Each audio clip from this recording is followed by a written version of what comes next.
Welcome to the Let Go and Be Free podcast, a podcast for those who grew up in an alcoholic or dysfunctional family.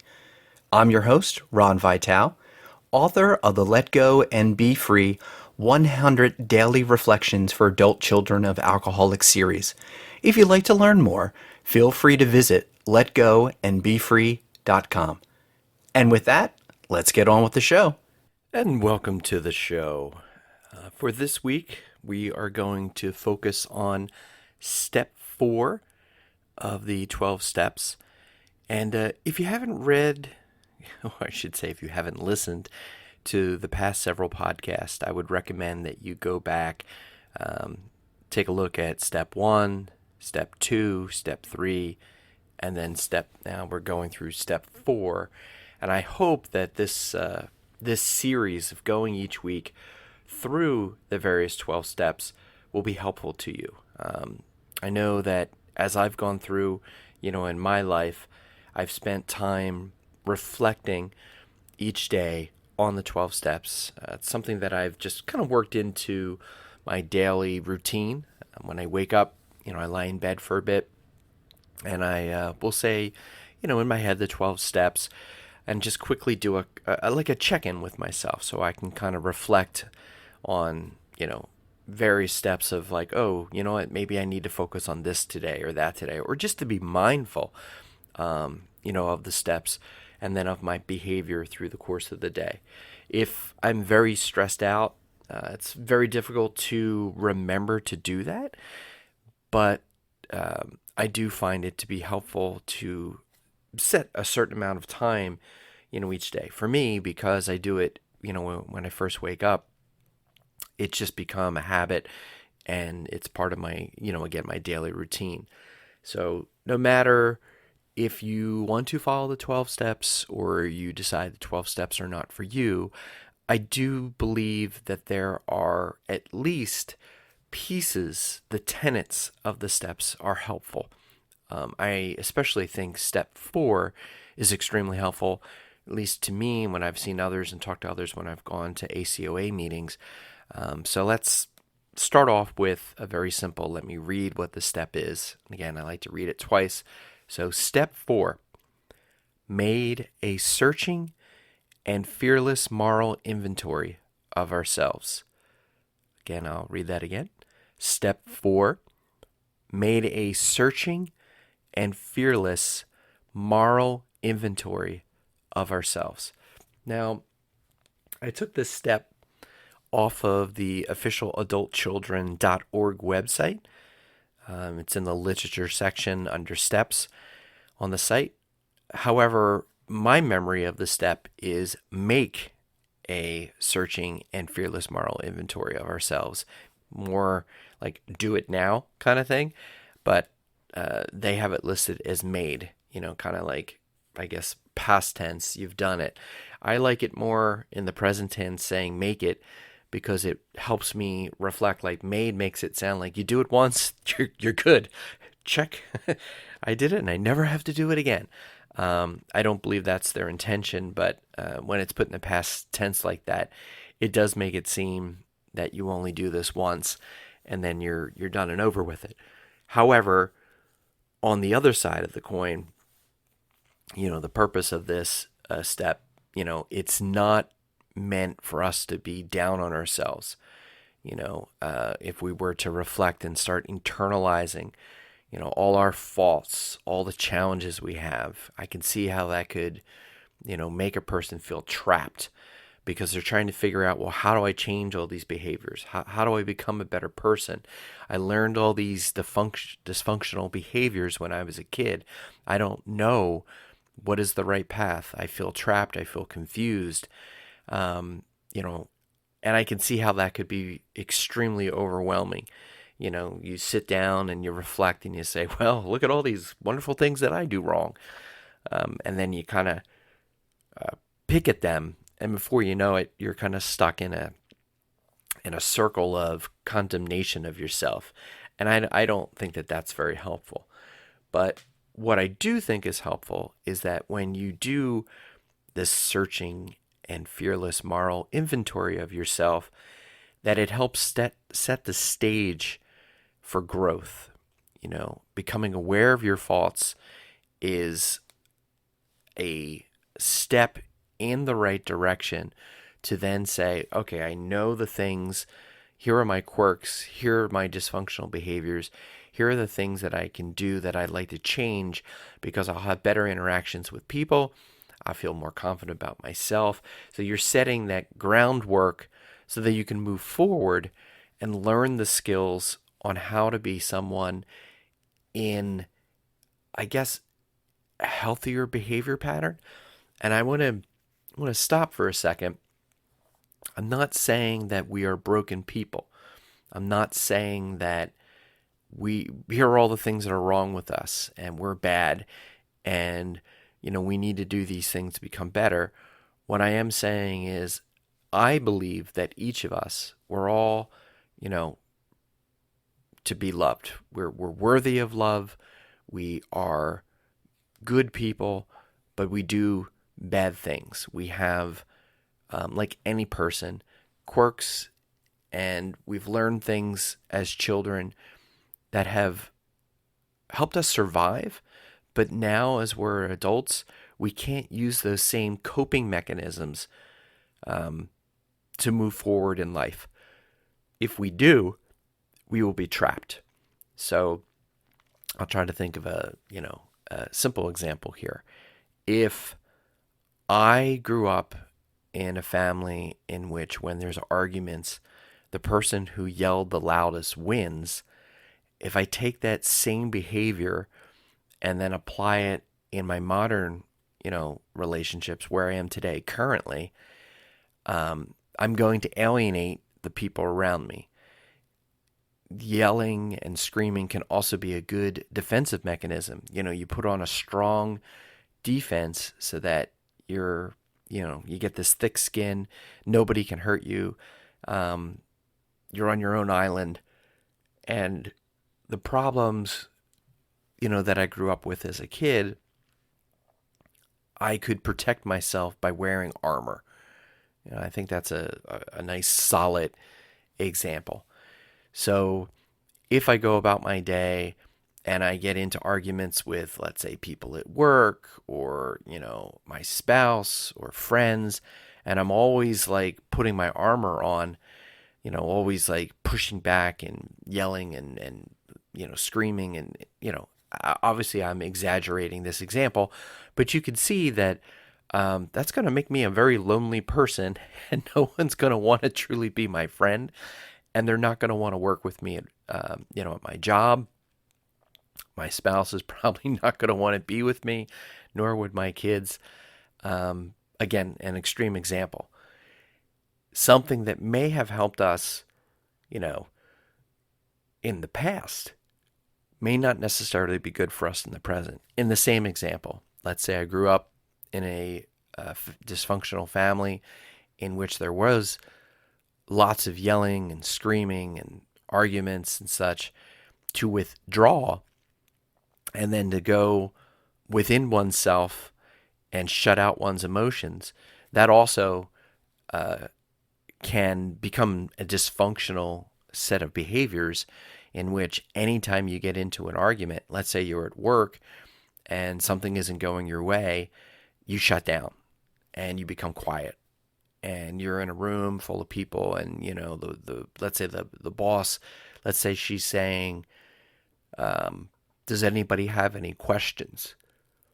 Are there any opposing views of what we need to do? And if you're like angry and frustrated, and the way you deal with that is by just withdrawing and shutting off and distancing yourself from the project, that's not going to benefit, let's say your team. It's not going to benefit you in doing your best at your job. Same thing if you're at work. If someone needs to talk with you about a difficult circumstance and you shut down and withdraw and you say things such as like, I can't talk now, I'm too busy, or we'll talk later, and you never get to later and you keep withdrawing and pushing off,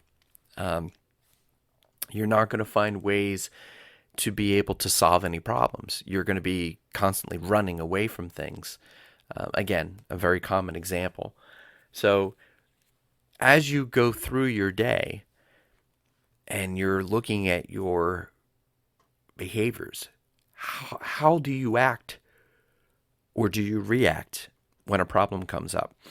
Doing this searching and fearless moral inventory. And I think the word moral is extremely interesting because I think, especially in today's day and age, that's such a polarizing word, because something that one group or one set of people might think is moral, you know, another group might think is immoral. So, what have you done that you think is immoral? You know, have you, done X, Y, Z, whatever that is?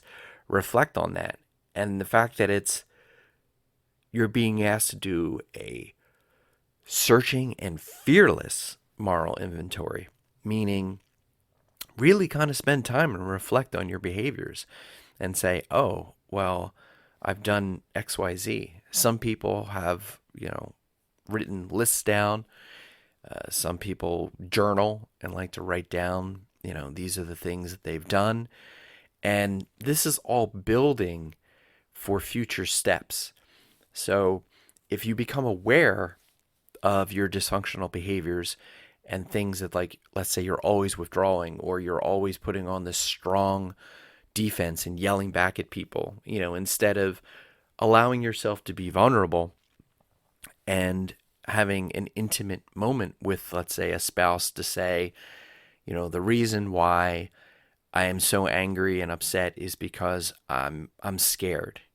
I'm scared of our financial situation. I'm scared that, if all these things fall through, we're not going to be able to pay the bills, and take care of the kids. And those kind of honest conversations. Whereas if you were to not to share that with your spouse and simply, burst out like, well, you've lost your job and what are we going to do? And it's all your fault and blah, blah, blah, blah, blah. Or flip it the other way of like, well, I've lost my job and I've worked so hard. I'm trying to do my best. Stop, picking on me and blah, blah, blah, blah, blah, and then escalating things again to put on that strong defense, shields you and gives you the armor to maybe get through the particular difficult situation. But going to it's not going to help you solve the problem. At the end of the day, you're still going to be, trying to figure out, like, what are you going to do as a couple to solve the current situation of being out of a job and, let's say, you have bills to pay. In that circumstance, sure, you might need some time to, process what you've gone through, and either you've lost your job or your spouse lost your job or whatever the circumstance is.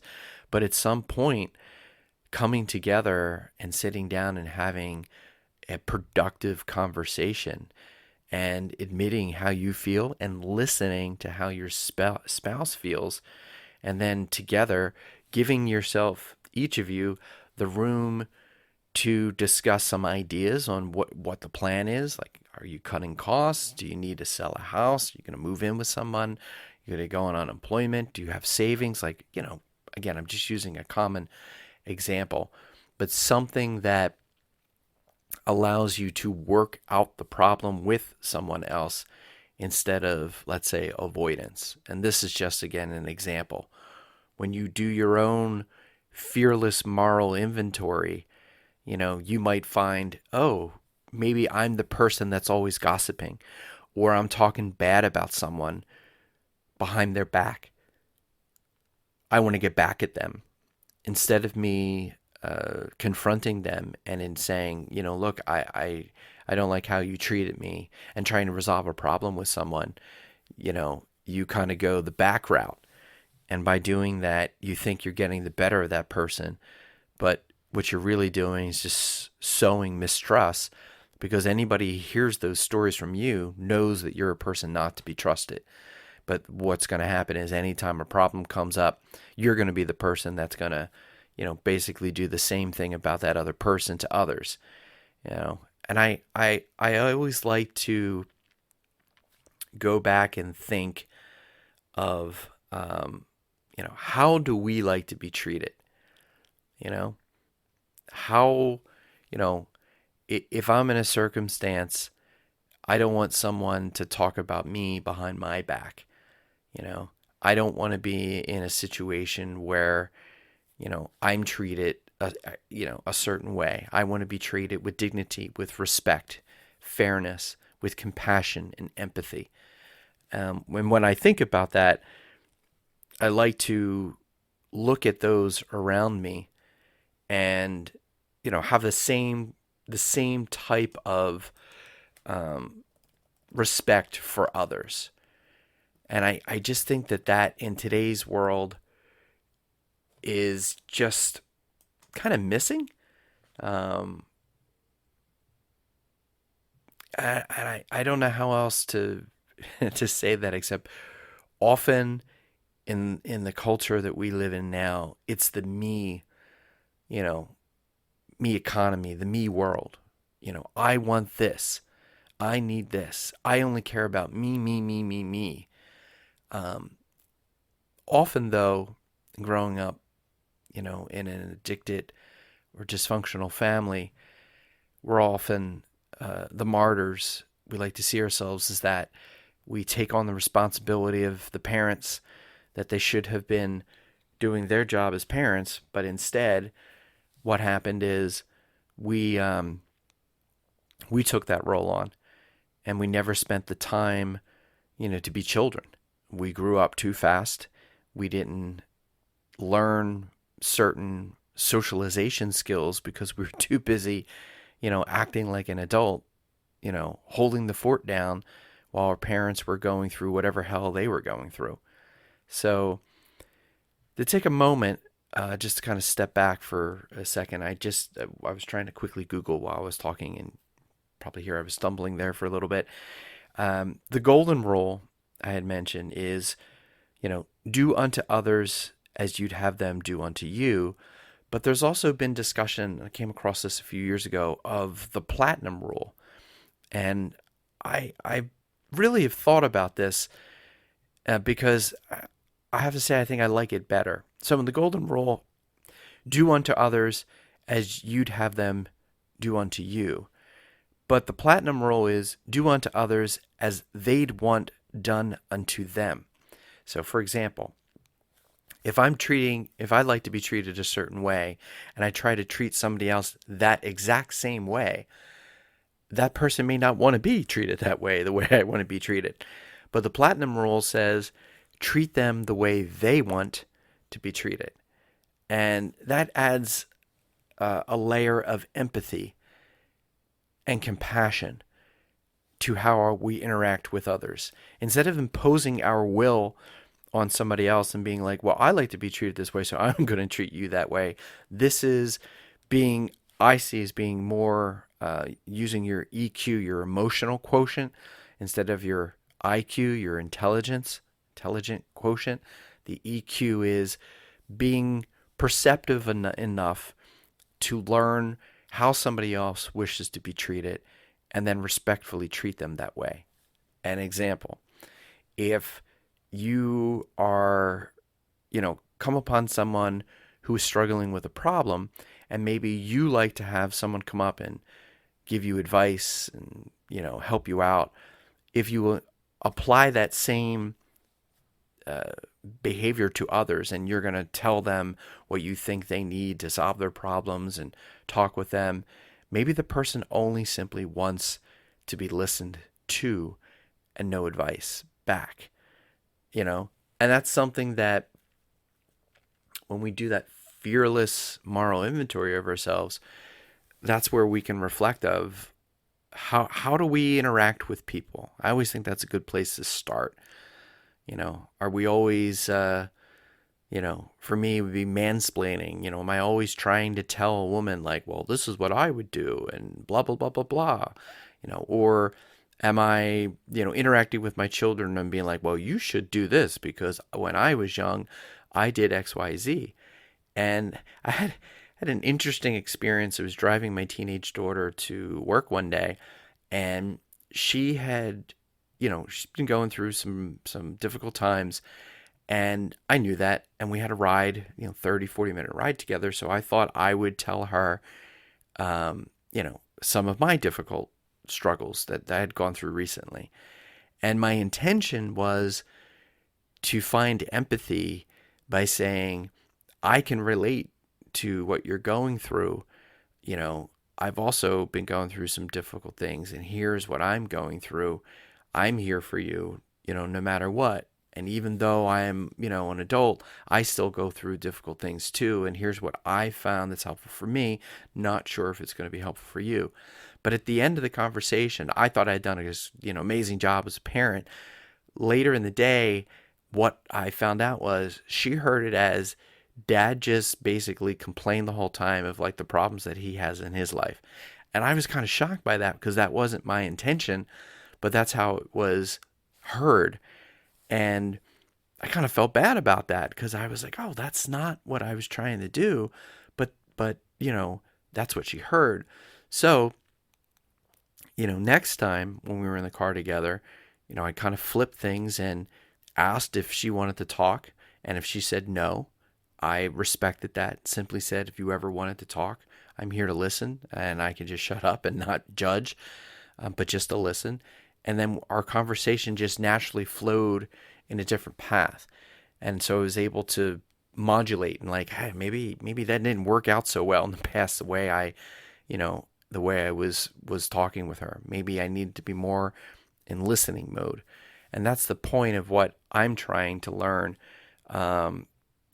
as I'm on this journey with the 12 steps. I want to have like a check-in with myself and be like, wow, that did not go as I intended. Whatever the situation could be, a situation at work. What could I do better or different next time if what I thought would work didn't work? And then also not to be hard on myself and be like, oh, I keep doing the same problem again and again, and oh, woe is me. That just traps us, and basically it traps us in the behavior of like when we were children and felt powerless, and our parents were going through trying to struggle with whatever addiction or whatever else was going on in the family, and then we suffered. And then how did we deal with those problems? And now that we're older, if we just keep getting ourselves stuck, we're never going to get out of that rut. Whereas if we're aware of that and be like, oh man, every time I have a problem, I just complain, but I don't take steps to solve the problem. What could I do differently? What could I do to solve the problem? That sets us on a different path, a path of healing, a path of possibilities, a path of growth. So with this step, it can be a difficult one. And I think there's a healthy balance between doing too little work here and doing too much. That gradient scale is going to be different for each person. And that's why I like to look at this as keep it more in the present, make rather than made. I'm not saying that you have to do this every day, but through the course of a week is a long amount of time. I do think reflecting once or twice a week is a positive way for us to have that natural check-in with ourselves. Like, well, here's where I'm at right now. And so when you have that time to look and reflect, what are you feeling? What do you think are your, I guess we'll just say, moral failings? Are you lying? Are you, gossiping? Are you yelling? Are you cheating? Are you drinking too much? Have you cut off people out of your life and you refuse to at least put an olive branch out to hear what they have to say? Or is it the opposite? Are you so enmeshed with somebody else's life that you're trying to live that life for them or save them? I mean, all of us are going through different circumstances. I'm just listing some of the, high level ideas to kind of think of yourself of like, might be good if you're keeping a journal to reflect on who do you interact with each day? And when you do have problems with that person, how does that play out? How do you actually solve the problem? or a problem's never resolved, and you keep, you know, you fight, you argue, the problem's dropped, excuse me, and then you come back, fight again months later, and it's the same damn problem, and you can never overcome it. Why is that? What can you do differently on your side? Do you need to listen more? Do you need to stand up more for yourself? Like what is that? What will help you move forward and clear the blockage, clear the path so that there could be either healing or reconciliation or resolution, more intimacy, become happier, more loving, caring, empathy. So they're the things that I like to, reflect on this step. It's really important for me. I don't want to go through life being right, like I'm always right. And that's I just don't. And I've interacted with people like that, and it's so draining. It's like none of us are, always right. We're human. We make mistakes. And I do believe that when you make a mistake, you own up to the mistake, and then you work on, applying skills that you have learned to resolve that in the future, being open to other paths instead of falling into habitual grooves of similar dysfunctional behavior patterns. So the next time you're in an argument and you want to blow up at somebody, you might simply say, look, I'm getting to my limit here. I need 15 minutes. I'm going to go take a walk. I'm going to think about this for 15 minutes, stew in my head, and then I'm going to come back, and then, we need to have rules of engagement so we don't yell at each other. I will listen, and you will say what you think, and then I will truly listen. And at that point, I ask, can you allow me to speak and truly listen? And then we will kind of come together and solve the problem, like some solutions. And if we can't solve it today, we might need to table it, but then we're going to say, tomorrow we're going to come back and discuss this. And we will then, do we need to compromise? Does one person need to compromise? Does the other person need to compromise? Is it a situation where there is no compromise and that, both parties feel that they're going to lose something?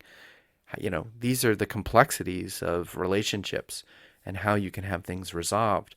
But having this reflection on how you deal with people and how you solve problems with those people, I think is extremely helpful. And some of this too, when you're going through the list of people that you're saying, oh, well, here's how I act with these people. Don't forget to put yourself. How do you treat yourself? Are you always sacrificing for others? Are you making time for yourself? That could be one of your moral failings. You're not gardening your interior world. You're focusing so much on cleaning the house, doing the job, taking care of the kids, like whatever your list of things are to do, that you're not spending the time to help yourself, to have reflection time. That could be something as simple as you want to read a book, you want to go for a walk, you want to garden, you want to go spend some time with friends, go to a museum, whatever it is for you. But I've found again that many who grew up in an addicted and dysfunctional family took on this hyper responsibility mode that we carry on our shoulders through the course of our lives. And we aren't making the time for ourselves to just have fun, Like at the end of our lives, we're all going to end. We're all going to get to the point where we're going to die. And when you get to that moment, I'm going to look back and be like, wow, I remember the sunrises, that I saw, the times I laughed with my kids or did something goofy, or the times that I reached out and held my wife's hand. Like they're the things that I'm going to remember. I'm not going to remember I solved the problem at work and, I worked 80 hours. Like, I'm not going to remember that. I'm going to remember some of the more personal and intimate moments that, I have of this web of life that I am working, and weaving and creating this strong bonds among those that I interact with. I mean, that's what I want to be known for, how I communicate. Was I actually a good person in helping others and listening to others and being a good friend, a good father, a good husband? Like, was I good to myself? Like, that's what I think is really important. And I want to bake that into this step. Please remember yourself. So I'm going to end it there with this episode. I hope that this has been helpful for you as you're going on this journey with me through the 12 steps. Again, if you do like what you're hearing here, please like it on iTunes or Spotify or Google or wherever else you're listening to this podcast. I would appreciate that. And again, if you want to learn more, you can visit letgoandbefree.com. All the podcasts are there. Links to the 4 reflection books, Let Go and Be Free books I have written are there. There's tons of resources, it's like 300 plus posts in the blog section. So all kinds of great stuff for you. So again, thank you so much for taking the time to listen to me. I appreciate it. And I hope that this step, again, you are doing that fearless moral inventory, but at the same time, you're giving yourself the space to grow and not to really be too hard on yourself. So until next time, thank you again and be well.